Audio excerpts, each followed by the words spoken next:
विस्तारवाद का युग समाप्त हो चुका है।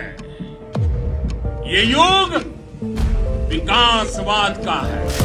दोस्तों, भारतीय सेना इस समय दुनिया की चौथी सबसे ताकतवर सेना है। हमारे पास चीन के बाद दुनिया में सबसे ज्यादा मिलिट्री पर्सनल की संख्या है, तो साथ ही वही दुनिया में सबसे ज्यादा वॉलंटियर मिलिट्री पर्सनल भी भारत के पास है। भारत पूरी दुनिया में हथियारों के खरीद के मामले में भी अव्वल है, लेकिन अपने देश की सुरक्षा के लिए दूसरे देश के हथियार शोभा नहीं देते। इसीलिए अब भारत ने अपनी खुद की मेहनत और तकनीक के दम पर घातक से घातक हथियारों को तैयार कर रहा है और दूसरे देशों को भी अपने हथियार बेच रहा है, जो भारत का हर जगह सपोर्ट भी करेंगे। वहीं दूसरी तरफ जहां भारत के दुश्मन देशों में से एक चीन भी अपनी ताकत को दिन ब दिन बढ़ाता जा रहा है, तो दूसरी तरफ पाकिस्तान भी चीन, तुर्की और अमेरिका के दम पर अपनी सेना को मजबूत करने में लगा हुआ है। ऐसे में भारत को अपने सुरक्षा के साथ साथ अटैकिंग पावर को भी बढ़ाना जरूरी है। इसी वजह से भारत सरकार अपनी सेना की आवश्यकताओं को देखते हुए उनकी ताकत में इजाफा करना शुरू कर चुका है। ऐसे में हमारा यह जानना जरूरी है कि 2023 में भारत और चीन की सेना में कौन सबसे ज्यादा ताकतवर है। शुरुआत करते हैं डिफेंस बजट से। चीन का रक्षा बजट साल 2022 में $237 बिलियन का था, जबकि भारत का रक्षा बजट केवल $70 बिलियन का है। इसके अलावा चीन के पास भारत से अधिक बड़ी सेना भी है, लेकिन सिक्के का दूसरा पहलू यह भी है कि भारत की सेना को पृथ्वी पर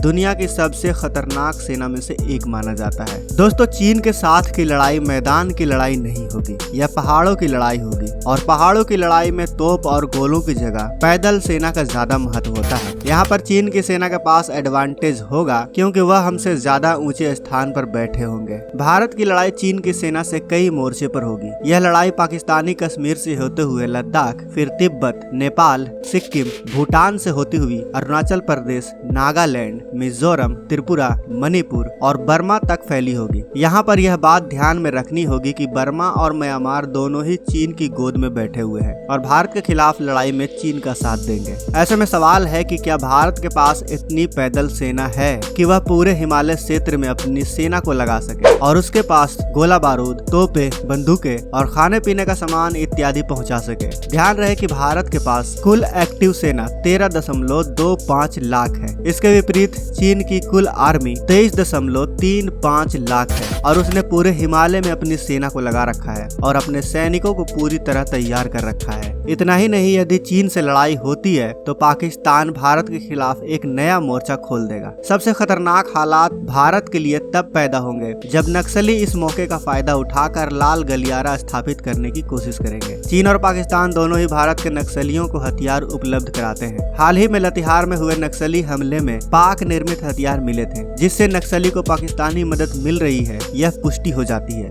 ग्लोबल फायर पावर के अनुसार टैंकों के लिहाज से देखें तो भारत के पास 4200 से अधिक टैंक की तुलना में चीन के पास 3200 टैंक है। हालिया आंकड़ों के अनुसार चीन के पास भारत से 10 गुना ज्यादा रॉकेट प्रोजेक्टर है। वहीं DRDO 150 किलोमीटर की रेंज की बैलिस्टिक मिसाइल पृथ्वी 1 और 250 किलोमीटर की रेंज की पृथ्वी 2 आकाश मिसाइल, पिनाका मिसाइल, अस्त्रा, ब्रह्मोस, अग्नि 5 और K4 जैसी कई मिसाइलें हैं। वहीं चीन के पास विभिन्न बैलिस्टिक मिसाइलें हैं, जिनमें से छोटी दूरी की डोंगफेंग 16, डोंगफेंग 17, डोंगफेंग 21 और डोंगफेंग 41 जैसी मिसाइलों से लेकर अंतर महाद्वीपीय बैलिस्टिक मिसाइलों तक शामिल है। अब अगर नौसेना की ताकत को देखें तो भारतीय नौसेना के पास aircraft carrier 2, frigates 15, destroyer 10, corvettes 20, submarine 14, patrol craft 135, कुल मिलाकर समुद्री जहाज 295 है। आईएनएस विक्रमादित्य युद्धपोत पूर्व सोवियत विमान वाहक पोत एडमिरल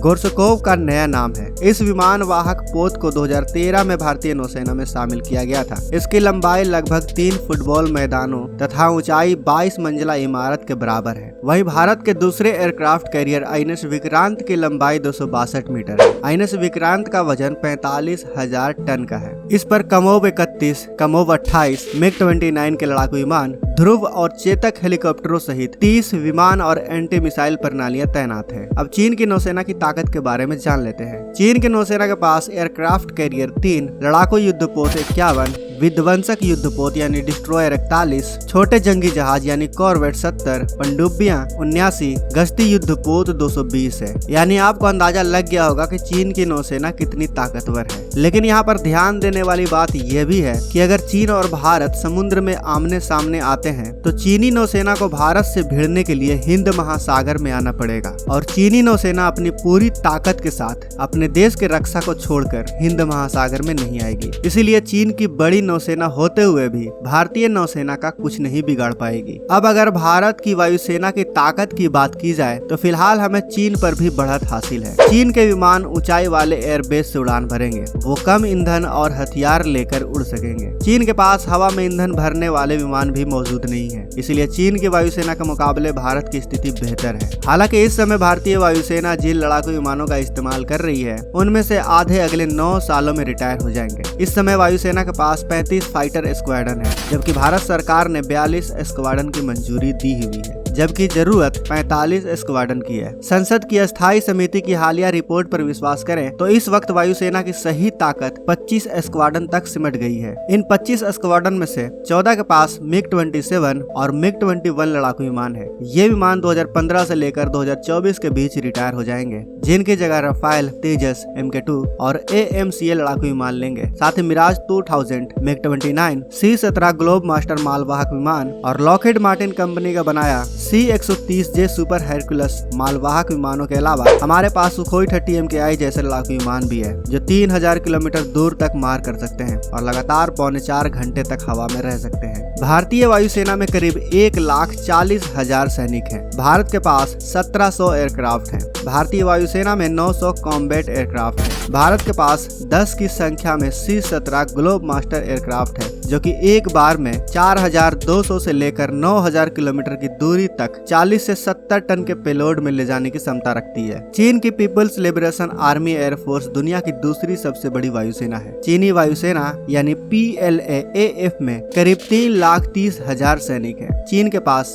2800 मेन स्ट्रीम एयरक्राफ्ट हैं, 1900 कॉम्बैट एयरक्राफ्ट हैं। चीनी वायुसेना ने 192 आधुनिक लॉन्चर भी बनाए हुए हैं। चीन के पास S-300 जमीन से हवा में मार करने वाली मिसाइल भी मौजूद है। दोस्तों, एक कड़वी सच्चाई यह भी है कि ये दोनों देश पूरे विश्व के 2 चमकते हुए सितारे हैं। इन दोनों की अर्थव्यवस्था पर ही विश्व की अर्थव्यवस्था टिकी हुई है। इसलिए विश्व के अन्य विकसित देश इन दोनों देशों के बीच युद्ध की किसी भी संभावना को खत्म करने में कोई कसर नहीं छोड़ेंगे, जो कि विश्व में शांति और विकास के लिए सबसे जरूरी है। हमें उम्मीद है कि इन दोनों देशों के लीडर आपसी मुद्दे को बुलेट की नोक से नहीं बल्कि कलम की नोक से सुलझाने की क्षमता रखते हैं। तो दोस्तों, इस वीडियो की मदद से आपको पता चल ही गया होगा कि 2023 में भारत और चीन में से किसकी सेना ताकतवर है। आपको क्या लगता है? अपने विचार कमेंट में अवश्य बताएं। साथ ही वीडियो अच्छी लगी तो वीडियो को लाइक और अपने दोस्तों के साथ शेयर जरूर करें। अगर आपने अभी तक इस चैनल को सब्सक्राइब नहीं किया है तो आपसे विनती है कि इस चैनल को सब्सक्राइब कर लें, ताकि हमारे आने वाली वीडियो को आप मिस ना कर सकें। मिलते हैं अगले वीडियो में। जय हिंद, जय भारत।